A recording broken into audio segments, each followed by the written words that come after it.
Então eu quero nessa noite compartilhar contigo uma palavra que Deus colocou no meu coração sobre caçadores.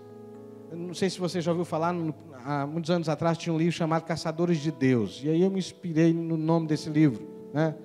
Da época do pastor Ari, de alguns outros aqui, né? Minha também, eu estou brincando com o pastor Ari, está aqui com a gente, querido. Não é? Caçadores de Deus. O nome da palavra que Deus me deu, o título do sermão que Deus me deu é Caçadores do Natal. Caçadores do Natal. É interessante que a gente tem uma ideia de que o Natal é uma coisa que já foi. A gente celebra o Natal e fala do Natal como uma experiência já vivida. E tem uma coisa na teologia católica que é extremamente interessante, que nós protestantes perdemos, e que no meu processo de estudos eu acabei recuperando, não é? Eu fiz um mestrado na Universidade Católica e acabei recuperando esse valor que é muito caro para o povo de Deus, que é a ideia do mistério. A ideia de que o mistério de Deus é algo que está sempre se manifestando. Ou seja, por mais que eu mergulhe na experiência com Deus, por mais que eu aprenda com Deus, haverá sempre mais para aprender de Deus. Essa categoria do mistério está presente no Renove, está presente, é uma linha mestra na vida da nossa igreja, no sentido de que Deus é um Deus que é mistério, mas que deseja se revelar. Deus é um Deus que é mistério, que eu nunca vou saturar o meu conhecimento de Deus, mas que Ele ainda quer se revelar, Ele quer se fazer acessível. E no meu coração, irmãos, há uma convicção de que há muito do Natal que nós não conhecemos ainda. Há muito desse evento de consequências cósmicas, que é o texto que nós lemos no início do culto, de um Deus que se fez carne e habitou entre nós. É natural um bebê nascer, mas não tem nada de natural um Deus todo-poderoso, acima de todas as coisas, se fazer carne. E o fato é que, como nos dias de Jesus, ainda hoje, pessoas que tratam o nascimento de Jesus como o mero nascimento de um bebê. Enquanto, na verdade, há uma explosão de poder nesse evento. Há uma explosão de milagres nesse evento que só estão acessíveis para pessoas que têm um coração aberto para o que Deus está fazendo. Para pessoas sensíveis de Deus. Para verdadeiros caçadores de Deus. Pessoas que estão abertas ao mover de Deus. E a gente encontra no Evangelho de Mateus alguns deles, que são chamados de reis magos. E eu queria ler com você, Mateus capítulo 2, a partir do verso 1. Diz assim: Tendo Jesus nascido em Belém da Judéia, em dias do rei Herodes, eis que vieram os magos do Oriente a Jerusalém, e perguntaram: Onde está o recém-nascido rei dos judeus? Porque vimos a sua estrela no Oriente e viemos para adorá-lo. Tendo ouvido isso, alarmou-se o rei Herodes e com ele toda Jerusalém. Então, convocando todos os principais sacerdotes e escribas do povo, indagava deles onde o Cristo deveria nascer. Em Belém da Judéia, responderam eles, porque assim está escrito por intermédio do profeta. E tu, Belém, terra de Judá, não és de modo algum a menor entre as principais de Judá, porque de ti sairá o guia que há de apacentar ao meu povo Israel. Com isto, Herodes, tendo chamado secretamente os magos, inquiriu deles com precisão quanto ao tempo em que a estrela aparecera. E enviando-os a Belém, disse-lhes: Ide informar-vos cuidadosamente a respeito do menino. E quando o tiverdes encontrado, avisai-me para eu também ir adorá-lo. Depois de ouvirem o rei, partiram, e eis que a estrela que viram no Oriente os precedia, até que chegando, parou sobre onde estava o menino. E vendo eles a estrela, alegraram-se com grande e intenso júbilo.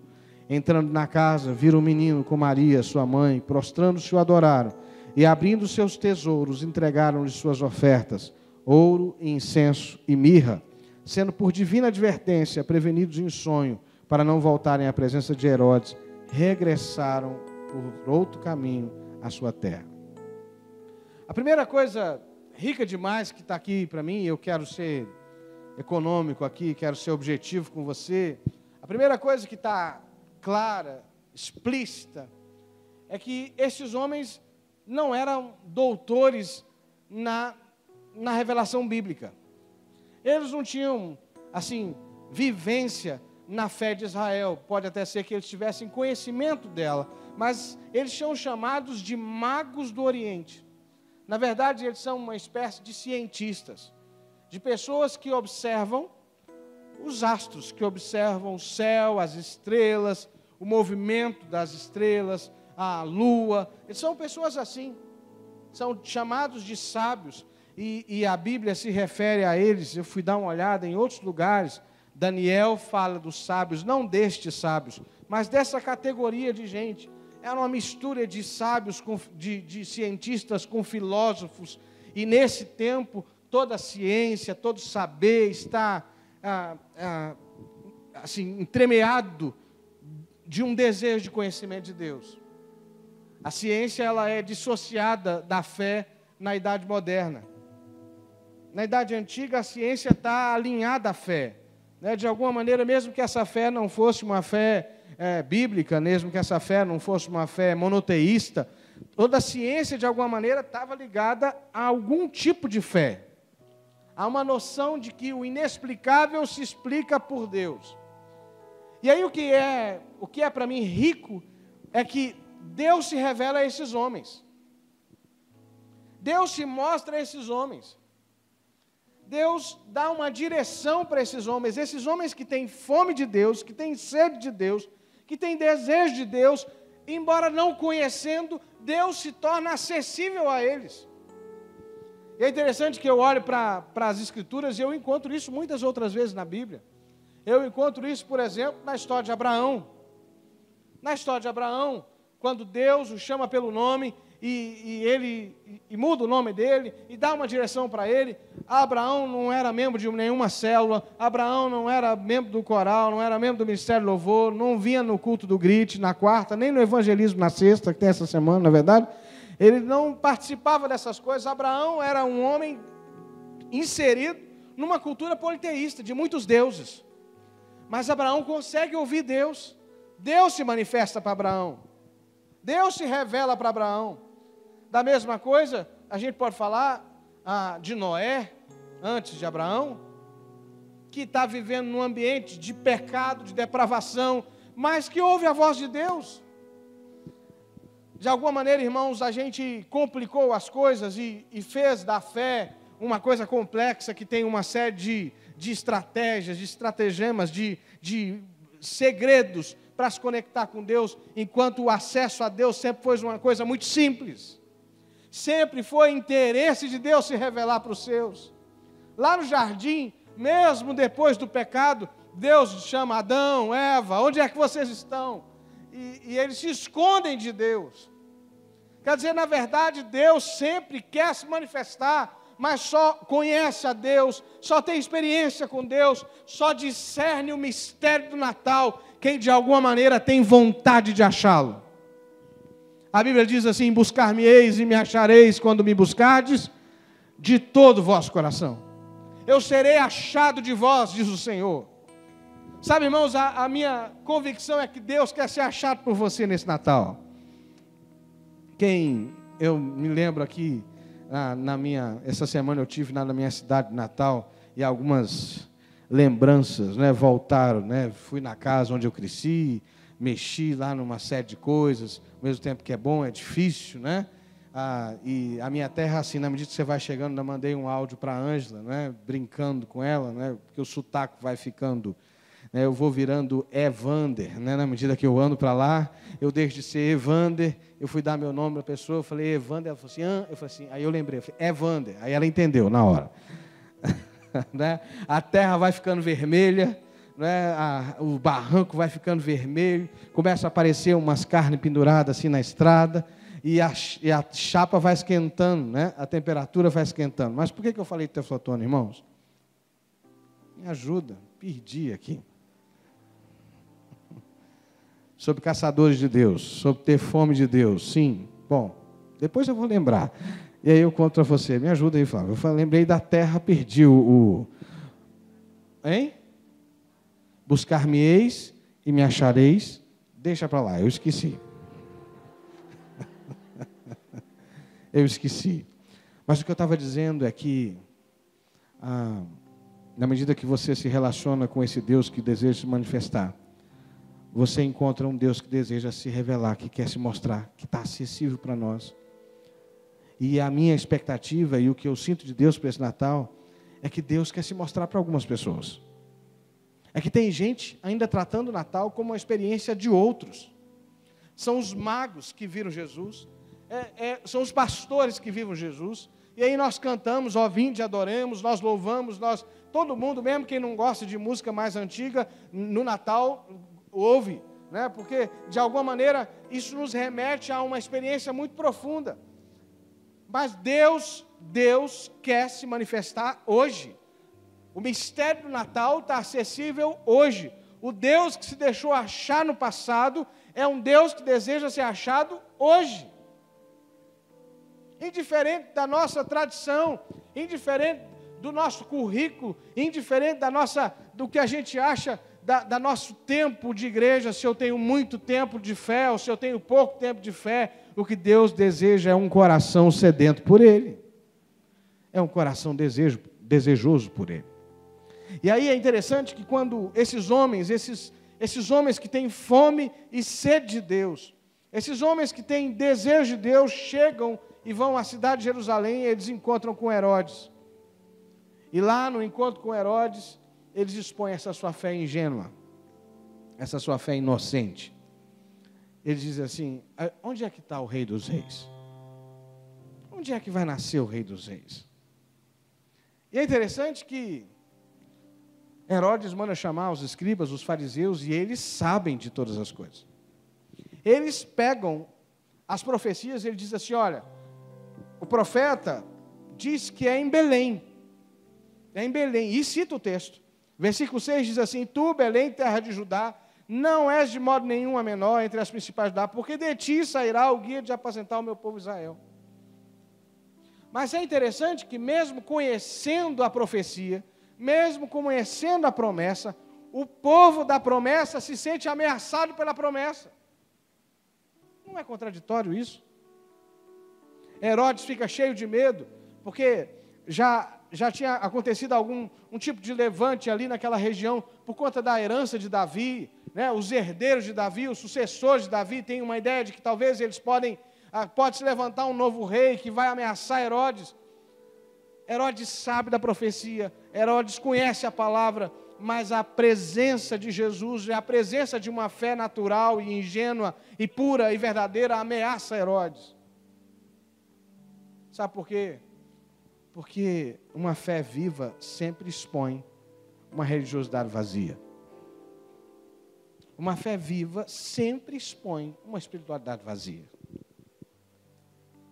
A espiritualidade dos magos expôs a frivolidade, ou seja, a fraqueza de fé, a pouca fé, a superficialidade de fé de Herodes.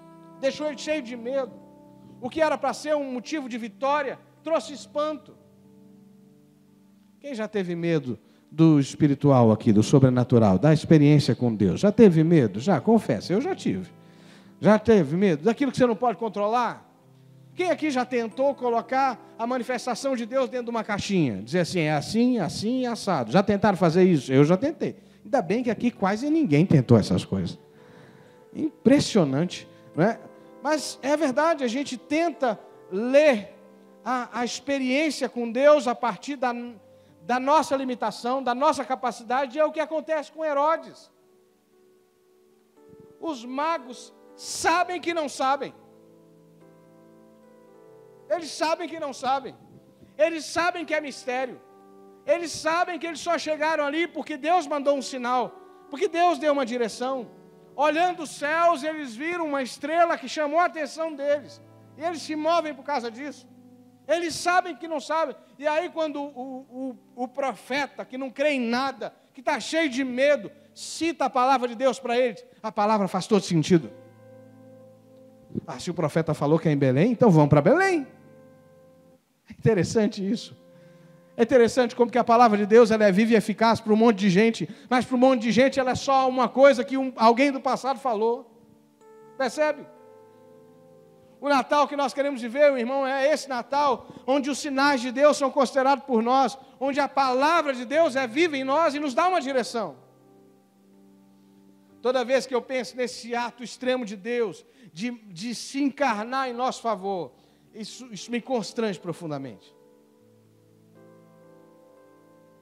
Porque a gente que é adulto, a gente tem uma tremenda dificuldade de se colocar no lugar das crianças, não é verdade? Quem aqui, antes de ter filho, que tem filho hoje, é claro, já ficou incomodado com a criança do outro? Já disse assim, quando eu tiver filho, meu filho não vai fazer isso. Já fizeram isso, não? Ah, quando eu tiver filho, meu filho vai ser assim, assim, assado. E aí, depois que a gente tem? A gente descobre que nada sabe, não é verdade? A gente cria um de um jeito, aí vem o outro, ele é completamente diferente do primeiro. Não é? Porque é assim. A gente sabe muito pouco da vida das pessoas. Quando a gente acha que sabe muito, a gente trata aquilo que é sobrenatural como natural. E quando a gente se abre e temos fome e sede de Deus, o natural se torna sobrenatural. Percebe? O natural se converte em algo sobrenatural. Como Jesus, já depois de adulto, que pega a profecia de Isaías e diz assim, o Espírito do Senhor está sobre mim, porque Ele me ungiu para pregar a boas novas aos quebrantados, e enviou-me para curar os quebrantados de coração, e trazer alívio. E Jesus começa a recitar o texto bíblico. Para o pessoal da sinagoga era só mais alguém lendo um texto antigo. E Jesus diz assim, hoje se cumpre essa escritura. Ou seja, uma promessa esperada há séculos, uma promessa aguardada há séculos, se realiza. E para um monte de gente é só um texto velho sendo lido numa entonação diferente. Quando nós temos clareza da nossa necessidade de Deus e temos fome e sede de Deus, os sinais e a palavra dele se torna vida em nós. Vida, vida, vida em nós. E há uma prontidão para seguir na direção de Deus. Há uma prontidão. E isso é uma coisa muito rica. Muito rica. Que a religiosidade tem o poder de deturpar. Quando a gente começa a ficar especialista em Deus, está na hora de começar tudo de novo.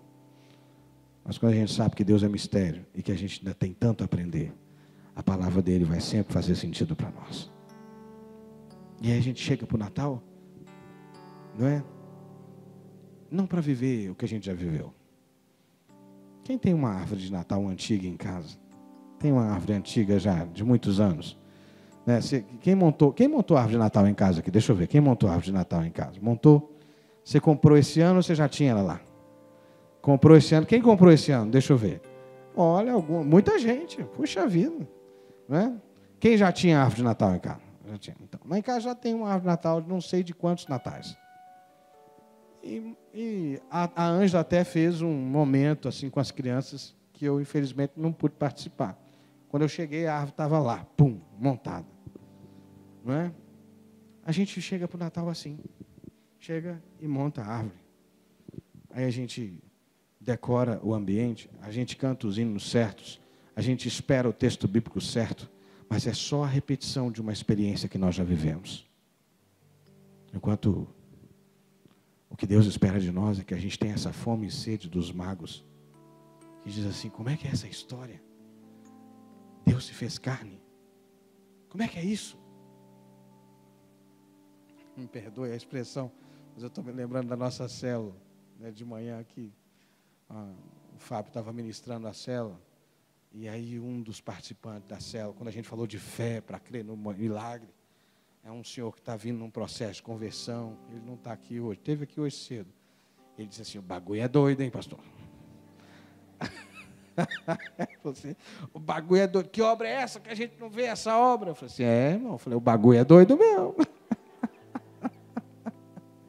A gente estava falando sobre Josué, né? Foi há 2 semanas atrás. Eu falei assim, o senhor imagina o pessoal ficar rodando em torno da muralha 7 dias em silêncio, o bagulho é doido mesmo. não quis corrigi-lo. Na verdade, ele estava ali abrindo o coração e dizendo que ele tinha dificuldade de crer em algumas coisas. Na verdade, ele estava dando um grito. Mas é melhor o grito que traz a honestidade da nossa dificuldade de crer do que uma fé fingida que se fecha para aquilo que Deus quer revelar. Entende? É melhor a verdade imperfeita do que uma mentira bem adornada. É melhor que a gente diga para Deus: Senhor, eu não estou conseguindo entender, eu não estou conseguindo perceber, eu não estou conseguindo ver os teus propósitos, mas eu creio que o Senhor é Deus, o Senhor está sobre mim, e eu quero que a tua palavra direcione a minha vida, que o Senhor me oriente, que o Senhor me aponte o caminho, e eu vou obedecer. E é isso que acontece com eles. E eles vão na direção de Belém. E aí o texto diz que quando eles chegam lá, eles viram a estrela de novo. E de repente a estrela que estava se movendo, ela para em cima de um lugar. E que lugar é esse? A gente fez do curral um lugar charmoso, não é? Quem é do interior aqui que já frequentou curral? Não é? Curral já? Há poucos, né? Curral tem cheiro, desculpa a palavra, mas tem cheiro de merda. Não é? É verdade, não tem jeito. Você conhece um curral cheiroso, Flávio? Não. Não, curral é porque os bichos não vão no banheiro, irmãos. É ali mesmo, é uma beleza. Não é? E aí o dono do curral vai lá e limpa, tira, é assim, dá um trabalho terrível. Será por que o Rei dos Reis estava nascendo no curral? Num lugar onde a cultura de hospedagem é uma coisa tão preciosa. Você já deve ter visto filme daquelas regiões lá, onde alguém pede, diz assim, eu posso me hospedar na sua casa? E a noção de hospedar alguém na sua casa é uma honraria. Alguém que não hospeda uma pessoa que se propõe a ser seu hóspede, tratar mal um hóspede é uma desonra para a vila inteira, para o povoado inteiro. Por que Maria e José não acham um lugar? Será porque eles foram lá para o Booking, né, para o hotel urbano? Será que eles foram lá para o Trivago na hora errada, estava tudo lotado? Claro que não. Eles não estavam procurando pousada, irmãos. Eles estavam procurando a casa de um parente, a casa de um amigo, de alguém que acolhesse. Mas tudo indica que a experiência de Maria deixava muitas dúvidas. Será que ela não adulterou? Eles não casaram ainda e ela está grávida? Será que ele não adulterou? A gente não vai acolher essa mulher aqui. A história deles é uma história complexa, que não cabe no entendimento da cultura da época. E o único lugar que resta para eles é o curral. Mas lá no curral tem uma estrela brilhando e o coração daqueles homens enchem de alegria. E aí eles chegam diante de Maria e José, e eu posso imaginar aquela cena do filme que apareceu durante a cantata. Esse filme, para mim, é um dos melhores filmes do Natal que existe, chama O Nascimento, me parece. É um dos melhores filmes de Natal que eu já vi. Se você vai ver um filme de Natal agora, no Natal, veja O Nascimento. É fantástico, porque ele humaniza demais o nascimento de Jesus. Uma jovem, você pode imaginar uma jovem mulher tendo um filho num lugar tão difícil como esse. Você pode imaginar José, na hora que Maria começa a dar a luz, começa a entrar no trabalho de parto, ele olha, ele está num lugar que não é a casa dele, os parentes não acolheram em casa, e ele olha e diz assim, como é que eu vou fazer agora? Vai nascer o bebê aqui. Vocês acham que José era parteiro? A Bíblia não fala nada disso. Ele ali parece, de repente, ele com o bebê na mão. Fica bonitinho, né? Mas você pode imaginar os homens aqui, a tua mulher tendo um filho assim na tua frente, o que você faria? Eu tenho para mim que a metade sairia correndo. Não é verdade? Eu seria um deles. Não é? E José provavelmente vai lá fora, procura alguém, acha uma mulher, diz assim, tem uma parteira, tem ali, vamos lá comigo, pelo amor de Deus, que o menino está nascendo. E aquela crise, aquela confusão no curral, e as vaquinhas não estavam lá com a auréola em cima da cabeça. As vacas continuavam sendo vaca, irmão. Fazendo M lá no curral. E nesse contexto Jesus nasce. Eu posso imaginar o coração de José e Maria dizer assim, meu Deus, como é que é isso? É o Rei dos Reis que está nascendo aqui. Você já deve ter feito perguntas assim, dizer, meu Deus, como é que é isso? O Senhor disse que tem um propósito na minha vida, e olha a minha vida. Olha a minha realidade. Olha o momento que eu estou passando. Olha para cá, Jesus, que deu o teu propósito. Como é que é isso? E aí, de repente, chegam os homens. E eles chegam cheios de reverência. Cheios de reverência.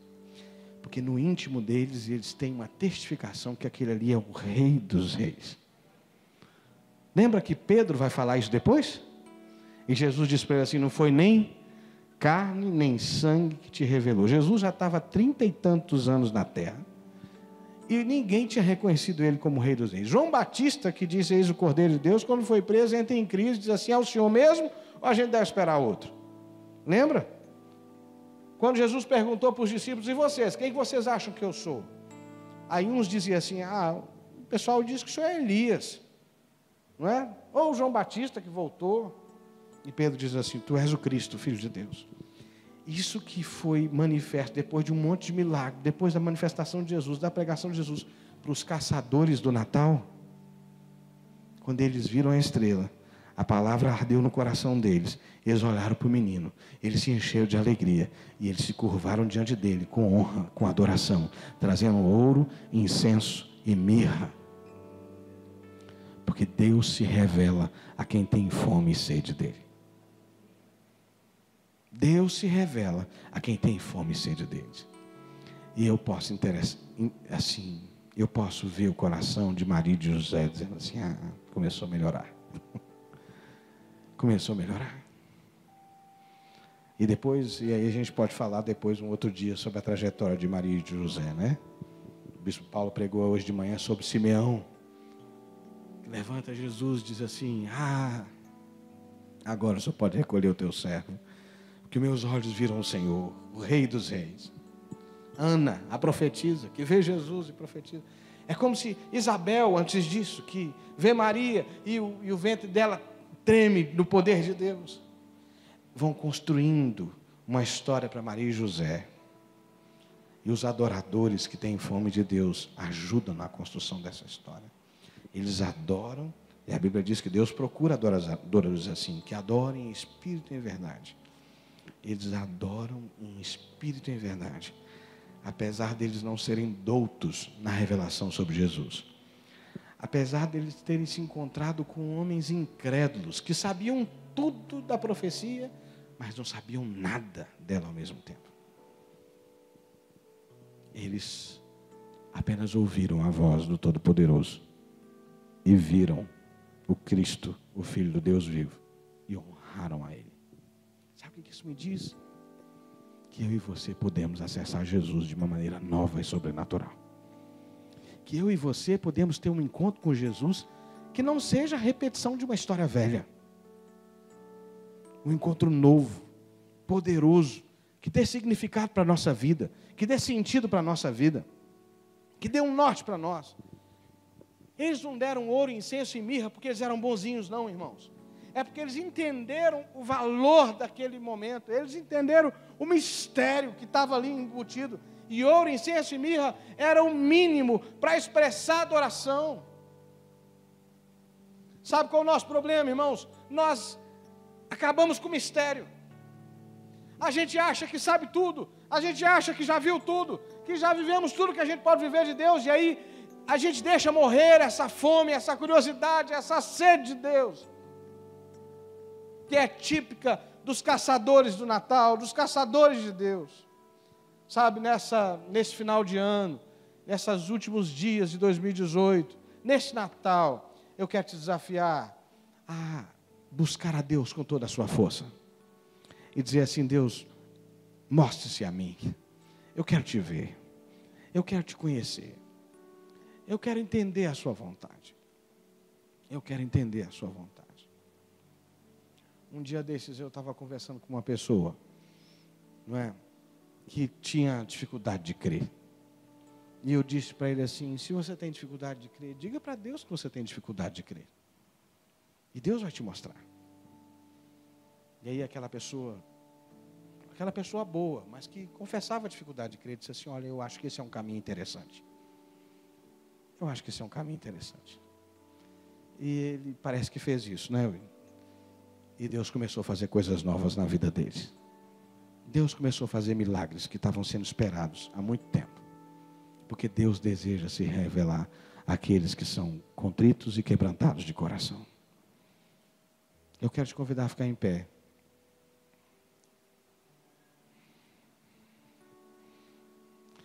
Eu estava conversando com a Cláudia no início do culto. E falei com ela de algumas músicas, né, Cláudia? Cadê a Cláudia? Do Natal. Está aí. E ela disse assim para mim, pastor, a Cláudia deve participar de coral desde pequenininha, né? Antes de andar, eu acho que ela já estava no coral, né? E ela disse assim, pastor, eu canto essa música há tanto tempo que eu não aguento mais cantar essa música. Tem alguma coisa que você já fez tantas vezes que você não quer mais? Ela não falou aguento mais, eu que estou contextualizando a fala dela. Você já fez alguma coisa assim? Há momentos da nossa vida que a nossa experiência com Deus se torna uma coisa assim cansativa. Porque a gente abriu mão do mistério. A gente caiu no engano de achar que já viu, que já sabe. Enquanto o Deus que nós servimos faz coisa nova todo dia. Todo dia Ele está disposto a fazer coisa nova. Então eu queria que, enquanto o Ministério do Louvor me ajudasse aqui, talvez essa música mesmo que o Júlio está tocando aí, que você possa... Eu quero te convidar a vir ao altar. Não como quem pede alguma coisa, mas como quem busca algo maior, que não é para mim, no sentido de algo que eu posso pegar. Você tem algo para oferecer, mas você deseja conhecer mais de Deus. Como aqueles homens que viram um sinal e se aproximaram da manjedoura. Eu quero te convidar a aproximar do altar hoje, como quem se aproxima de um acontecimento extraordinário, de uma experiência sobrenatural que o Senhor quer fazer na sua vida hoje. Sai do seu lugar e venha encontrar-se com o Rei dos Reis, venha adorar ao Senhor dos Senhores. Venha permitir que o Natal seja mais do que uma experiência já vivida, mas que o nome de Jesus traga novidade para a sua vida, traga renovo, que Deus traga renovo para a sua vida hoje. Eu quero orar por você que busca por renovo. Vamos cantar essa canção então?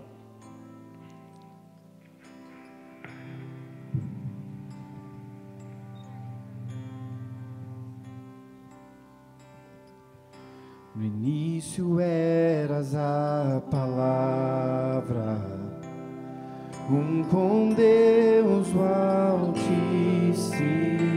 Talvez você já tenha vivido uma experiência de renovo. Você quer agradecer a Deus pela vida dele. Então venha ao altar também, traz a sua família, traz os seus amigos que estão perto de você. Vamos terminar esse culto no altar. Vamos declarar a Jesus, o Senhor é bom.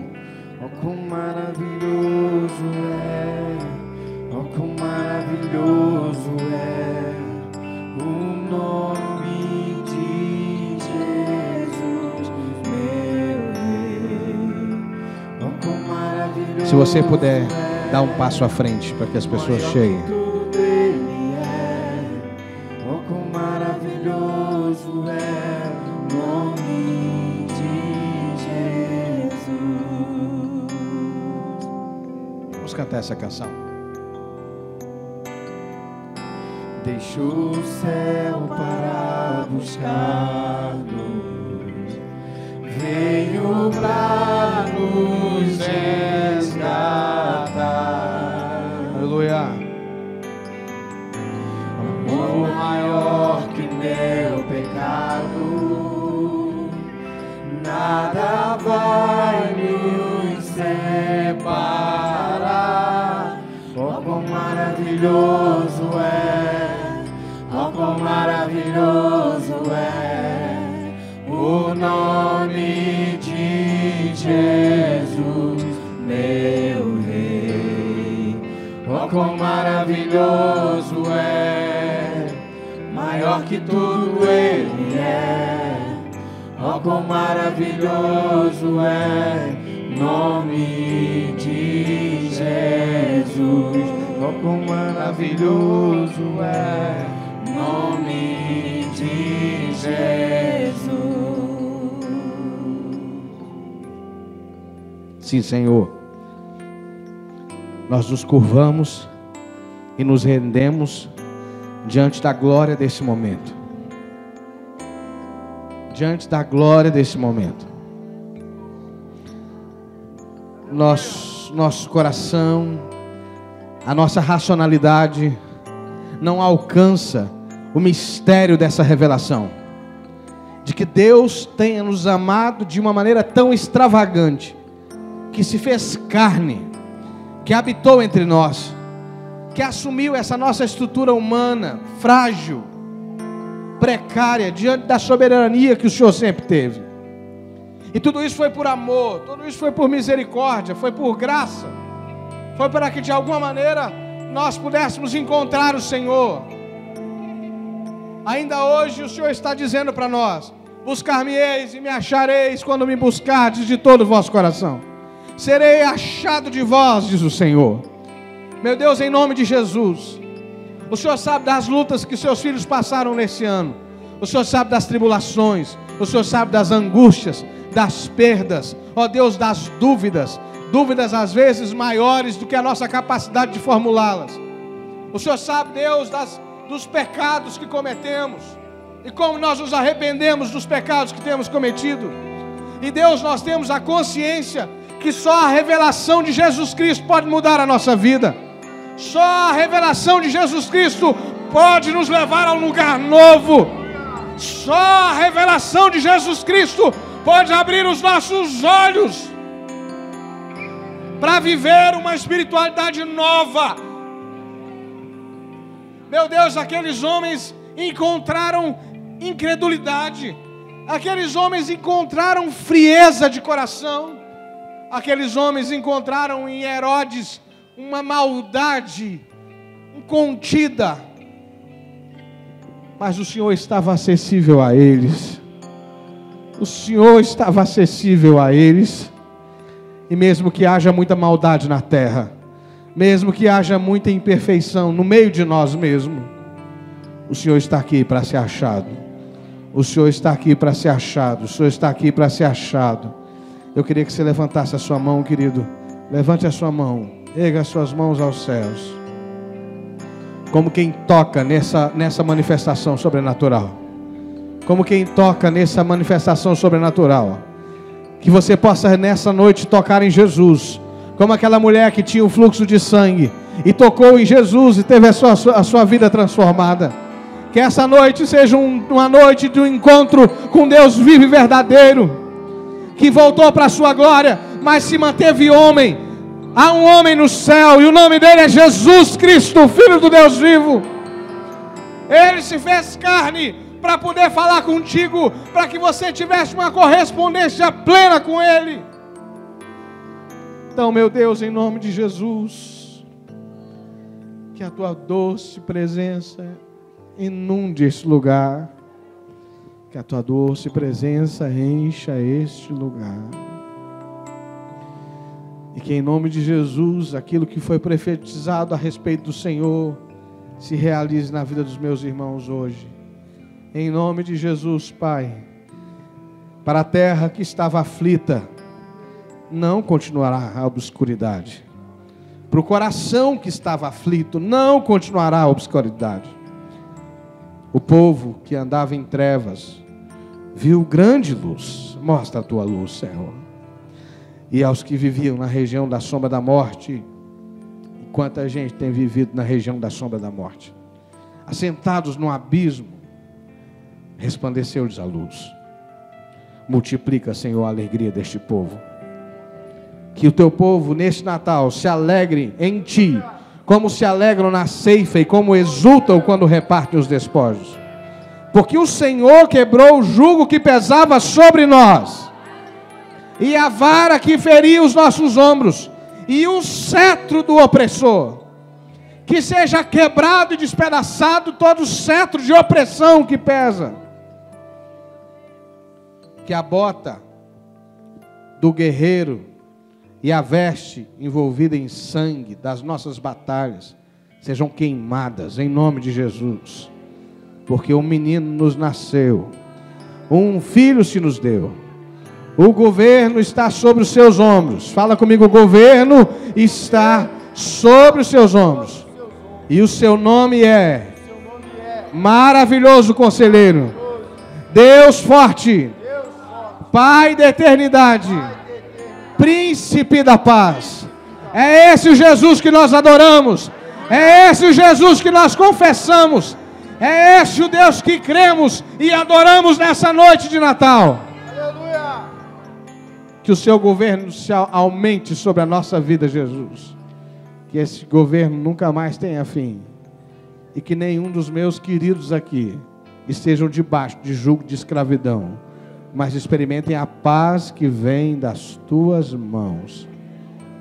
Em nome de Jesus. Diga comigo assim: pela fé, eu recebo tudo que Jesus conquistou para mim com o seu nascimento, com a sua vida, com a sua morte e com a sua ressurreição. Eu te adoro, Jesus. Não tenho ouro, nem incenso, nem mirra nessa noite, mas eu tenho a minha vida. E a minha vida eu te dou como oferta de amor e de adoração, em nome de Jesus. Em nome de Jesus.